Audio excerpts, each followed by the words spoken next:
2, 3. That's Mayfair of a hotel, £2,000, please.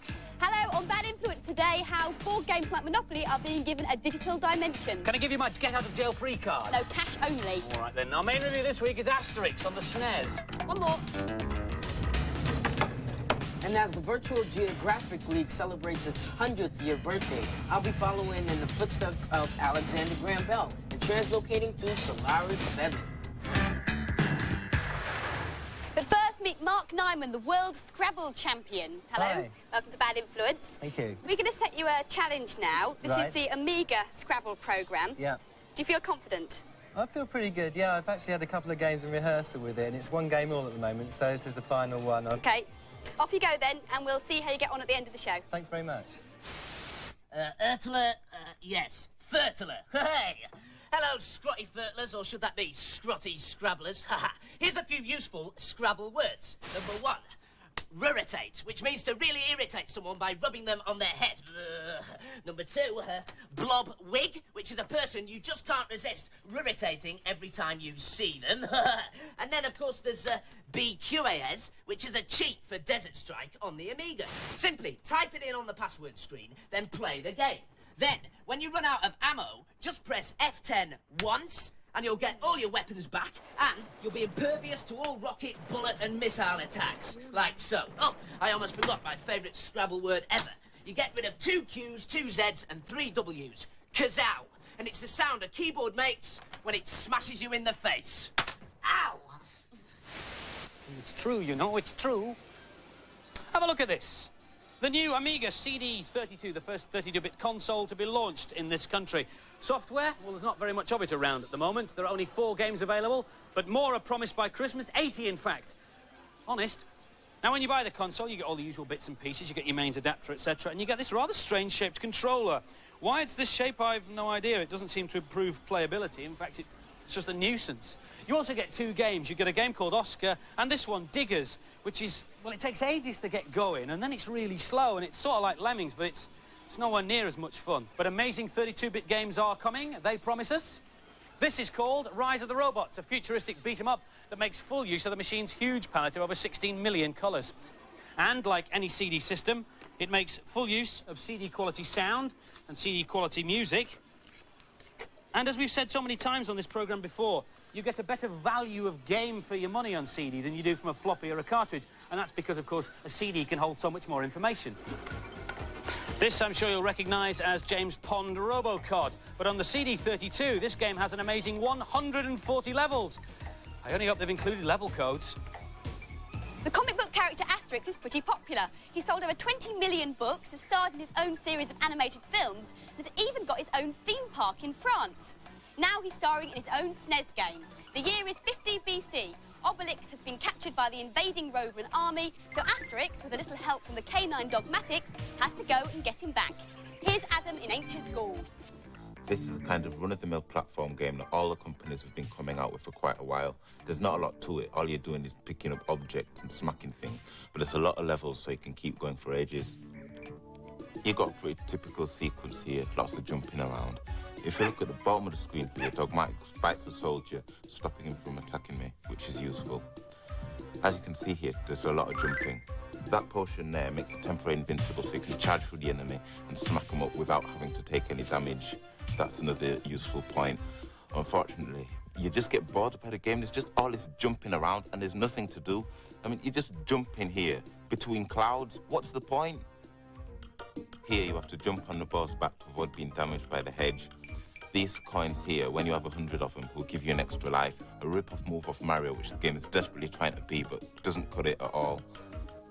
One interesting feature is that after an hour of play, continuous, this screen comes up telling you that you want to take a break. Personally, I don't know why anyone would want to play this game for an hour continuously. There's too much jumping around, not enough to do. I wouldn't play this game unless I was getting paid for it. And seeing as this game costs £45, I'd take that £45 and buy some of the books. At least I get more fun out of them. I like the main characters, especially the dog. It's got really good graphics, but the gameplay could be better. It took me a while to get into this game, but once I did, it was quite good. And I like the setting in Roman times too. And so the final scores for Asterix. The girls gave it an average score of 3 out of 5, and the boys, well, some of them liked it more than Adam, so overall they gave it 3 out of 5 as well. I expect, like me, you were amazed to hear the news from America recently that virtual reality was in fact discovered over 100 years ago. The mysterious Virtual Geographic League have just revealed the fact that they've been exploring cyberspace since the turn of the century. But now they need more funds for research, and so they've had to open their doors to the public. And among them was our own Wright. It's 10:30 at night in London. It's just after lunch in Walnut Creek, California. And it's, later than I thought on Solaris 7. I'm in the headquarters of the Virtual Geographic League. It was from this very same building that some of the bravest adventurers in history set out to explore cyberspace. And I'm about to join them. All pilots for Alpha 4. Alpha 4, please report the departure area. Attention, all pilots for Alpha 4. Oh, excuse me, that's my mission.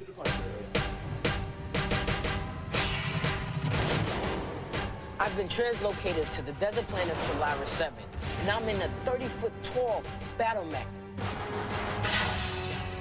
I'm fighting 7 other mech warriors from all over the universe, and it's a battle to the death. My mech has an almost overwhelming array of armaments and systems, but it takes a lot of practice to control.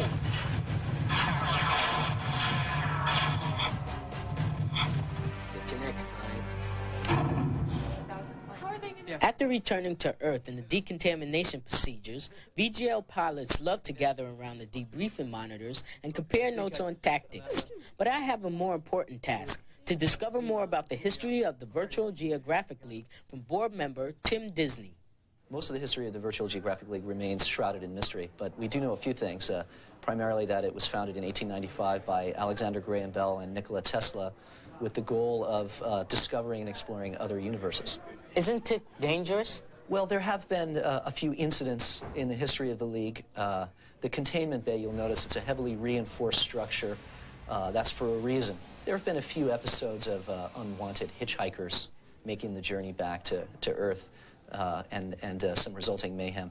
But we've really improved our safety standards, and in fact, we've only lost 11 pilots over the last 25 years of interdimensional travel. So we're quite proud of our safety record. In fact, I brought you here this operator's manual, and I suggest you pay very close attention to the regulations concerning safety in Chapter 6. Chapter 6. All pilots for Beta 6. Beta 6, please report the departure area. Tim, that's my mission. I gotta Okay, go. good luck, Z. Hey, don't forget, Chapter 6. My next translocation is to Mars, the Red Planet, in the year 2053. No pressure, it's just a Martian death race. On the Red Planet, I'll be flying in a dangerous hovercraft race with my fellow adventurers. The lower to the ground you are, the faster you go. Taking the roles of enslaved or miners.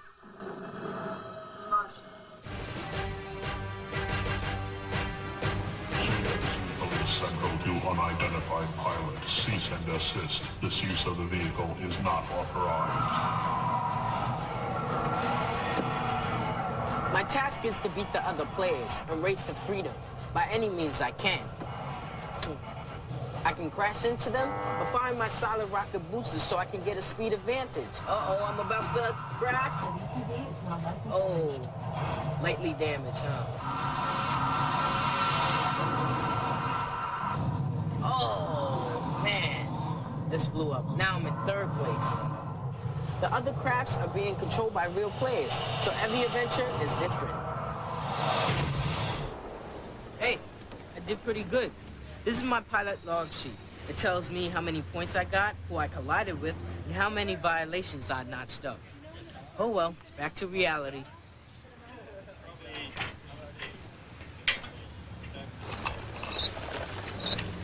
And if you believe that, you'll believe anything. There are plans to set up virtual worlds in this country too, probably next year and probably in London. Battletech is based on this board game, and just like when Z played it, the idea is to destroy opponents and capture land. The SNES game, Mech Warrior, is also based on Battletech. Now for this week's news and previews. Another massive scoop for Bad Influence. This is the first televised look outside Japan at the brand new Sonic CD. This amazing disc features 7 mouth-watering levels, using some fantastic scrolling and rotational effects, plus a sneak snip of a Sonic pinball sub-level. Those heroes in a half shell are back in a beat-em-up game of their own called Teenage Mutant Hero Turtles Tournament Fighters.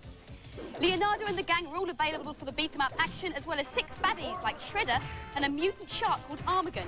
The latest pocket-sized strap-on for your Game Boy is this, the humongous Booster Boy. This massive plastic case completely surrounds your Game Boy. It's got stereo speakers, larger buttons and an amplifier. There are drawers and little compartments on the side here for headphones and carts. There's a magnifier, there's a light, even a robust little mini joystick.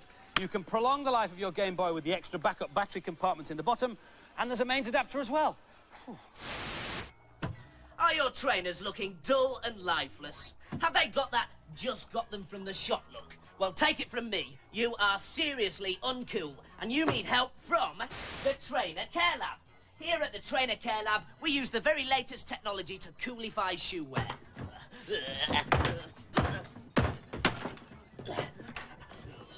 Right, fellas, while they're fermenting, here's a really cool tip for cool spot on the Mega Drive. Simply pause the game anywhere, like so, and type in ABC, BAC, ABC, BAC, and you'll be whisked straight to the end of the level, like so. Right, I think I better check my traders. A few more hours, I think, yes. Boy, you can smell it from here. Time to find out how the world Scrabble champion is getting on against the Amiga. So, who's winning? Well, I'm just ahead at the moment, 323 to 303, and it's my go. But I've got pretty bad letters on my rack at the moment, so it's anyone's game.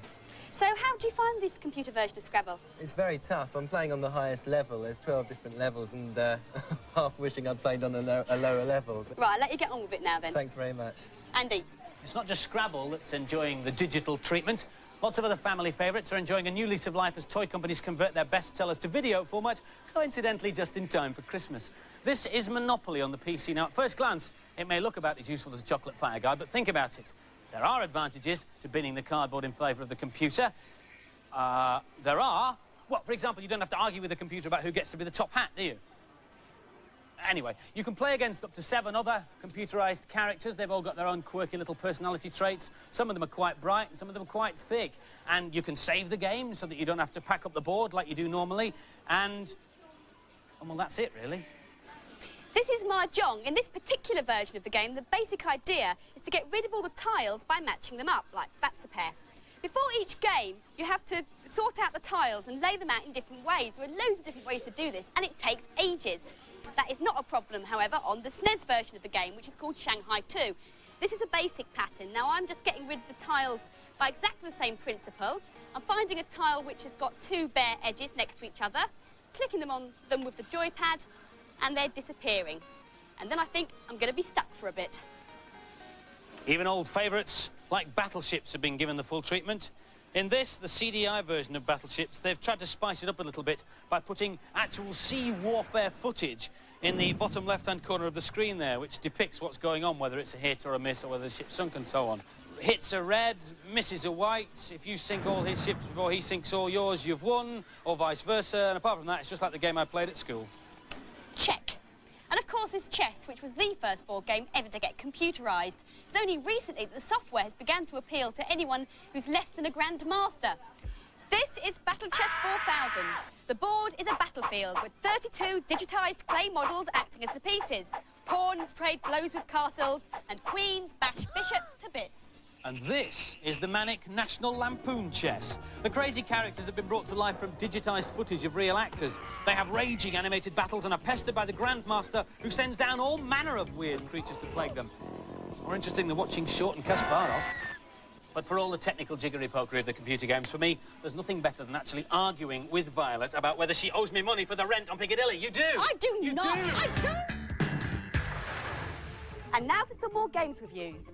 Alfred Chicken on the Amiga sees our plucky hero on the trail of the Mecha Chickens, who's stolen all the eggs and also Alfred's girlfriend. Here's Lisa to unscramble the mess. When you first begin to play this game, it's difficult to control Alfred and to understand the game. But after a while of playing, you begin to master the manoeuvres.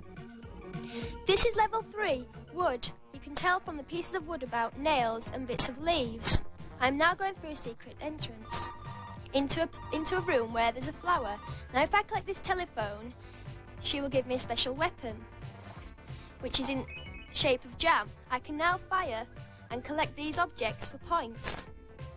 This game is worse than any other platform game I've played. It's very difficult to manoeuvre. This seems like a very basic game compared to some Amiga releases. It might appeal to younger players, but it didn't appeal to me. I really hate this game. The gameplay is really basic. And the scores for Alfred Chicken: the girls gave it a paltry 2 out of 5, and the boys gave it a foul 2 out of 5. Gunstar Heroes on the Mega Drive is a fierce 1- or 2-player shoot-'em-up. The story goes that an evil villain has stolen 4 magical crystals and intends to take over the world. Here's the gun-toting Leeds to the rescue. This is one of the best ever games for the Mega Drive. It's very fast and you don't know what's going to happen next. This is 7 Force. He's the end-of-level boss on level 2. Once you have defeated him, he transforms into another boss, which you have to keep defeating. At the beginning of the game, you can choose from any of 4 different weapons. You can also collect other weapons through the game, so you have 2, and they can be combined. You don't have to repeatedly keep pressing the fire button, you just have to hold it down. This is a definite game to buy, especially if you enjoy action games, and there's the added bonus of having 2 players. I like this game, it's really good. The graphics are good as well, but it is confusing when there is 2 of you on the screen. This is a very good game. If you like shooting games, it's a very good buy. It's a lot better than average. And the scores for Gunstar Heroes. The girls gave it an excellent score of 4 out of 5, and the boys agreed. 4 out of 5 from them. No, not quite ready yet. A lot of people ask me how the head caption system works. Well, basically, I've had all my hair surgically removed and replaced with a very special material I invented called Rood. At a distance, it looks like real hair, but close up, you can probably see it's made up of hundreds of tiny insects who grab the lovingly prepared captions in their pincers. I'll demonstrate with this cheat for Parodius on the SNES. Well done, tiny friends. Pause the game anywhere and type it in. BBXXAYAY up, then left, and you'll get maximum power. Hey! OK, tiny friends, you can let go now. I said you can let go. Let go, I said. Thankfully, Rood is not available in the shops. If you want to read the data blast, set your video recorder now. Last week's competition was to win a Neo Geo and a game, and of course a Bad Influence t-shirt. The question was, from which film is this the last scene? The answer is Die Hard 2, and the lucky winner is Amanda Jane Bradbury from Linton Swaddlingcote in Derbyshire. Well done. Where? This week's competition prize is a CD32 with software. Oh, and of course, the Bad Influence t-shirts. And the competition question is very simple. What's the more common name for the chess piece known as a rook? If you think you know, give us a call on 0891 700 100. Calls should cost you no more than 25p, but get permission from whoever pays the phone bill before you call. Lines will stay open until midnight on Monday. Best of luck. Just before we go, the question that's on everyone's lips. Who is better, the world Scrabble champion or the Amiga? Who's won? Who's won? The Amiga is officially won by 6 points, but it was quite ironically at the end. I actually pressed across rather than down on my last move. So you lost because it was the computer? I won if I'd been playing on a board, but I lost because I pressed the wrong digit into the computer. At any rate, it would have been very close. It was very close. It's a great player. What was your best word? My best word was Equinia, and its best word was vortexes, which is very nice, using the X. Well, thanks for playing it for us. Pleasure. Just goes to show that a computer can almost be beaten. And finally, just before we go, tomorrow sees the launch of the game everybody's been waiting for, Street Fighter 2 Turbo on the SNES. At last, you get to control the bosses. The word is it's really good. A full review next week. Watch this space. Goodbye, farewell, adieu, au Bye-bye. revoir, auf Wiedersehen, arrivederci.